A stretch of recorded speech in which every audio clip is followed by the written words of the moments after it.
G'day folks. Well, I've had a bunch of people ask me what servers I've got, so I figure I'll go over them today. You've already seen the Intel SSH4. I had that running on the bench and everything like that. I had that going a while ago. That has 4 Xeon processors in it. That one I need to build a case for, probably involving a bit of stainless steel and TIG welding. It should be a fun little project when I get cleared up in here. This is going to be one of my main servers. This is an ex-work server. They had no use for them, they're obsolete. This one here worked momentarily, like it got to the point of just saying cannot boot because I basically formatted the hard drives.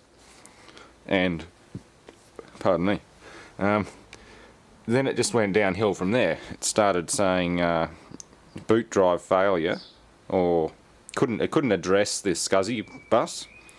Then it wouldn't even get that far. Then it was saying RAM failure, beep codes, and then ultimately just blank screen and just beeps, more beeps. So I'm thinking the power supply might have taken a really steep dive right then and died. So I haven't been back to it since.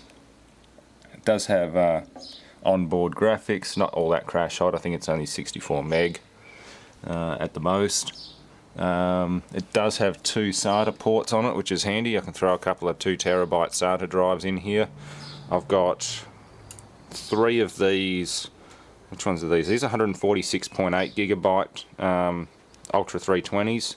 Alex scored these from his local computer recycler and sent them over to me. Unfortunately, I haven't had time to get them going. I know someone gave me a key for Windows Server 2008. So I'll dig that up and a ISO and have a go at loading it, probably on the other IBM that we'll look at shortly. The reason this is partially in pieces is I've been talking to a friend who also sent that Marantz amplifier. He collects a bit of server gear, so we're just in the process of working out what he's got and what I could possibly use. That's just a blanking filler for the socket so that most of the airflow goes over that heatsink. Folds over and closes it all in, so that's just a blank. And there's normally a bar and a cover and everything, that's all still in the house. This one's partially dismantled. I've also taken some of the RAM out while I was testing. I think I swapped, this might be out of the other server. I swapped the RAM around and the RAM works fine in the other server, so I sort of ruled out bad RAM with that one. It's got a PCIe slot on it as well, which is kind of handy. Not that I'd really use a server like this for games, it'd probably be slower than a regular PC, but still, it's not too bad. IBM make a pretty solid unit. I think most of these end up getting thrown out due to obsolescence rather than dying. It's just these high-pro power supplies can be a bit, well, crap. I think it's a special connector too, yeah. I need that connector. That just looks like a normal extended ATX connector. I think it's 24 plus 4, something like that. It's all that's power for the SCSI drives, that plugs in there, and that's main connector, hard drive back plane end to motherboard. I think it's down there, yeah, end connector on the board down there.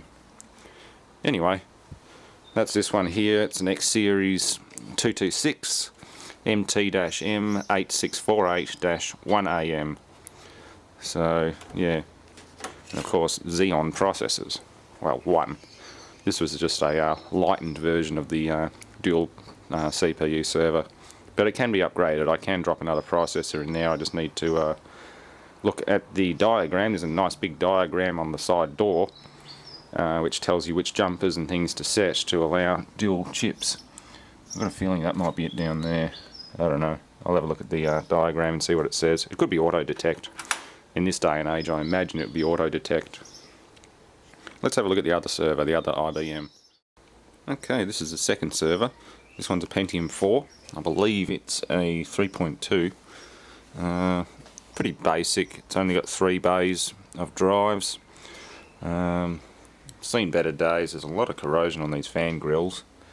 Same with the bottom of the case. It's seen a lot more use than the Xeon one. I think it's actually the newer of the two.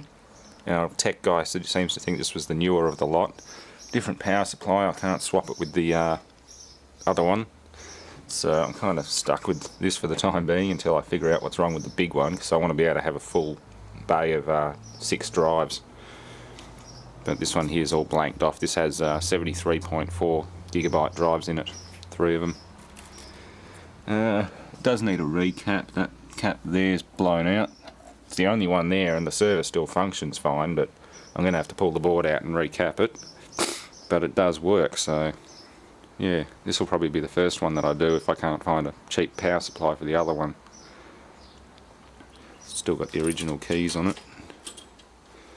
I'm curious as to why there's so much corrosive residue on that fan. I'm guessing there might have been a fire or something in the server room at one point. And soot and other crap, particularly PVC, burning cabling. If there was a fire in cabling, the chlorine in the burnt PVC attacks metal very quickly, causing that kind of damage. So it's odd that there's nothing else inside. The thing works fine. It's just that there is, yeah, what looks like corrosive smoke residue or something on it. Because it's just black soot. Particularly the UPS that came out of there, that had black soot all through it. And although it worked when I got it, I let it sit around for a few more hours, and just ambient moisture in the air was attracted to the black dust that was in it and actually created water globules on the board, which shorted it out immediately when I powered it back on without noticing it. I didn't realise the stuff was actually hydroscopic, so when I powered it back on, the thing just started having a heart attack and died. So that kind of sucked. But clearly there'd been a small localised electrical fire or something at some point, and yeah, this is the aftermath. Anyway, you can see the front of the case there, it's all corroded as well. I'm sure if I pulled the front cover off there'll be corrosion and soot on the front fascia. This one's it's also an e-server, MTM 8482-IDS. It's an X Series 206, so pretty good servers for what they do. Yeah, that's the 2 servers. Now let's have a look at a mystery computer that I'm going to throw in today. I picked it up this morning at the scrapyard for a couple of bucks. The only thing that caught my eye with it, and I was honestly just going to leave it there until I saw it had rear panel SATA on it. When I saw that it has an eSATA port, I thought, oh, that's a bit odd. It might be a little bit newer than I thought. It has been out in the weather. I can see the top of that graphics card's nasty. Actually, it looks like it's probably had rodents go through it, but if I get a good CPU out of it, I'll be happy. So let's have a look at this next. Okay, well, it's new like I thought, or fairly modern. It's actually worse than I thought inside though. The top of the CD-ROM drive's all corroded. It's been used as a mouse nest. Really nasty. Don't breathe any of the dust that comes out of things like this. I'm going to carefully remove that heatsink and just see if the board's even worth messing with. The board itself looks fine because it's been standing vertical, but the graphics card's a mess. That's yuck, real yuck. It's only a basic one anyway, I'm not even going to bother keeping it. I might try and get the card reader out and clean it up, but there's just mouse piss on everything. There's one good 1 gig DDR2 RAM stick in there, which is a start. Let's find out what CPU this is and whether I should proceed. The board's an Asus P5K SE, so again it doesn't look too bad because the board was vertical. There's nowhere for debris to really settle on it apart from just down the bottom there. Quick wash in warm soapy water and it should come up fine. Yeah, yuck, it's actually a Celeron. I thought these coolers were only on Core 2s, but they're yeah, obviously used on Celeries as well. Oh well, I'll pull the board out and give it a bit of a clean and just see what it comes up like. I bet there's probably nothing wrong with it, they just canned it because yeah, other nastiness was happening inside. I'll pull the board and the card reader and the rest can go in the bin. It's evil inside, not Intel inside, evil. Or rodent inside. Yuck. Oh, there we go, all nicely washed. I've blown most of the water out, particularly out of the slots and under the BGA chips with the compressed air. And now I just throw it on the car dashboard and let it dry out. It's nice and warm in there, so perfect.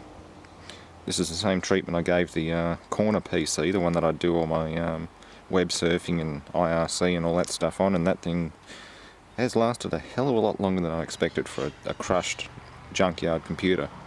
Like, the motherboard had mud on it. I had to wash it all off, and I gave it the same treatment, and it's done quite a lot of hours, under some pretty nasty conditions too. A lot of heat and cold, moisture, lots of shop dust. Still works, so we'll see if this one survives. If it does, it does. If it doesn't, it doesn't.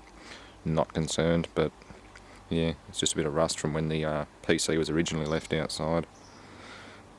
Everything else looks fine. Thanks for watching.